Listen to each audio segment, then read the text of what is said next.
everyone, here at AMC Town Square, I am chasing cinema, as Mr. Shu would say. I'm not with Mr. Shu, I'm with Josh Bell, famous for JoshBellHatesEverything.com. Oh, so famous. Also on our televisions every Friday morning at 11 o'clock. Yes, indeed. So today we are here to see two different films. We're going to be reviewing The Grinch, but right now we are going to be talking about The Girl in the Spider's Web. So a continuation from The Girl with the Dragon Tattoo. Sort of. So kind of fill us in, because I yet have seen The Girl with the Dragon Tattoo. And the weird thing about this movie is that, The Girl with the Dragon Tattoo is based on the first of 3 novels that are a trilogy. Yes. That were very, very, very popular, and they were made, all 3 of them, into movies in Sweden. Starring Noomi Rapace, who was very good in that role and has gone on to do a lot of English language movies and become a big international star. Mm-hmm. And so then they made an English language movie of just the first book, The Girl with the Dragon Tattoo, starring Rooney Mara and Daniel Craig. Which wasn't a huge success. Which was like 4 or 5 years ago now? At least. Yeah. Maybe more. And so, for some reason, they've decided to skip over the second and third books in terms of making English language adaptations and move on to this new book, which wasn't written by the original author. He passed away before these books became a big thing, and because they were so popular, they were then licensed out to other writers, and so... a spider web we do weave. But it's what's so confusing is that this movie follows, even though it's relatively standalone, it does follow on things that happened in the previous movies, but not... later in the second and third movies or the second and third books. So it's following up on movies that were never made. Okay. It's very... I don't understand the strategy behind this movie at all. Well, I will say, going into it, I was kind of worried that without having seen The Girl with the Dragon Tattoo, which I have no excuse for not seeing. I actually owned the movie at one point, and I just never got around to watching it. But I will say that after seeing it, you do not need to see that movie to really understand what's going on at all. No, I mean, there's some backstory, which they tell you about here, but it maybe does... not to the extent. Right, and it relates to things that happened in those earlier stories, which... I saw those movies a long time ago, so I don't entirely remember all the details.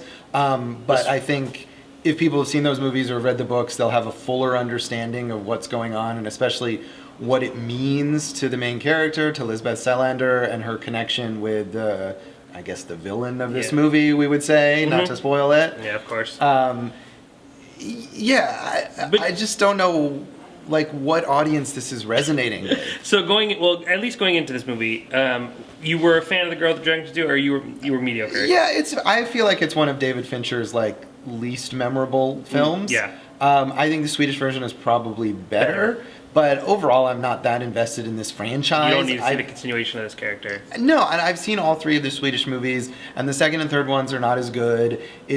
It feels like one of these things where they had one cool, interesting story, and then they just we're just going to get tons of stuff. Right, and even before it became a big thing, the original author was dragging it out. He had 10 books planned. After seeing The Girl in the Spider's Web, do you feel differently? Did we turn it around?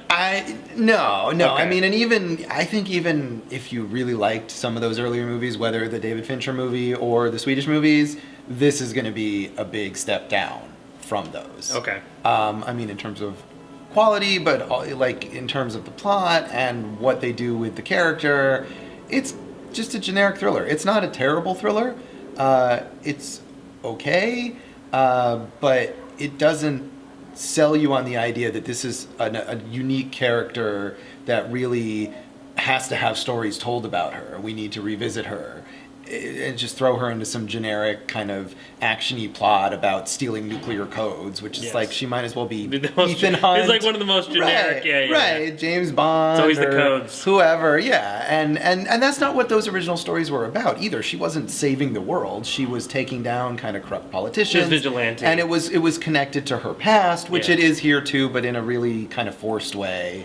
I mean, you see someone writing, I got it. Yeah. No, honestly, watching this movie, I mean, I didn't have a strong disliking for it. I didn't have a strong liking for it. I thought it was, I think generic is probably the best term you could put it in. I mean, we've seen this movie in different ways so many times, and I think, nuclear codes is the go-to. Right. go-to. They couldn't think of something better. I will say, not having seen The Girl with the Dragon Tattoo, I think I think there is some intrigue with the character and her past and her purpose. But I much rather would have seen her go and do like the vigilante stuff opposed to going to save the world and like having to go to this really outlandish like there's this boy who knows all all this stuff. The friggin' boy, the kid genius, which is another cliche of action movies. A lot of cliches here. Yeah. There are a lot of cliches here. I don't think there's anything too memorable here.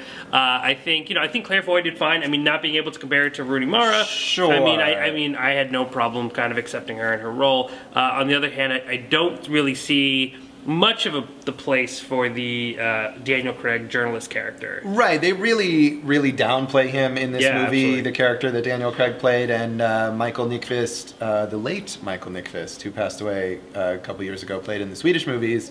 I mean, if you didn't know that he was meant to be like the second most important character, and really those early stories are like their stories equally.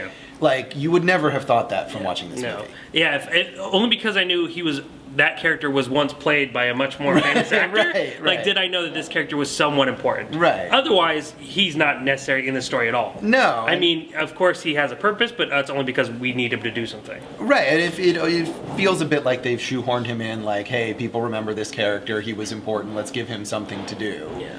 But yeah, and their whole personal connection doesn't really come across very well, and that actor, whose name I can't, it's a Swedish actor, doesn't bring much presence. There's not much chemistry or charisma really anywhere in this movie. No, and Lisbeth as a character I think is supposed to be kind of like cold and removed, like that's her thing, that she's been hardened through all the years of the stuff that she's been through. Yeah. But if you don't have other characters that are kind of bringing her out a bit, not that I wanted her to like do more stuff with the cute kid or whatever, but usually that's what they're for in these movies. Yeah. I will say I did like Sylvia Hoeks, who was great in Blade Runner 2049 and plays the villain here. Yes. She was super creepy, and I wish she had done more. She doesn't really make her presence known until like toward the very end of the movie. Yeah. But I do much like to do. her. Right. Like, she doesn't even really have like those really good moments, kind of. No. Yeah. But she was like when she did have something, I was like, oh yeah, she seems She's sinister and dangerous. Yeah, she definitely works the part. Yeah, the outfits and all that. But overall, I don't think it's a movie that we'll be talking about probably in a couple months as we do our top 10s or anything like that. No. I don't think we're gonna see the girl in the something else. Like no 2 more. years You think from this will now. be over? I really doubt it. Yeah. Like I said, we also reviewed The Grinch, the new animated movie. You can check out, click that wide eye right above Mr. Bell's head. You can always find him Friday mornings at 11 on Channel 13, KTNV. Yeah, you'll be talking about, you not only do reviews though, you always talk about kind of like what else is going around. Yeah, you can catch me on Sundays at 6:30 p.m. and I talk about events, movie events and stuff going on around town. Friday mornings I do reviews. I'll be talking about these same two movies. Okay, well Friday. You can catch them, but you're going to get them a little bit early or around the same time. As always, we're going to be here at AMC Town Square next week. We're going to be watching Widows. The new Viola cool. Davis. Yeah. We're gonna be watching Widows, and that's gonna be fun. You can always join us here for a private premiere at AMC Town Square at 10 o'clock. As always, this is Mr. Josh Bell of JoshBellHatesEverything.com, and you can find his other reviews also at Film Racket and any other websites. All over the place. Yeah, follow me on Twitter at SignalBleed, and you can see all the stuff I write in all sorts of places. And I'm Chasing Cinema, the Film Lovers website.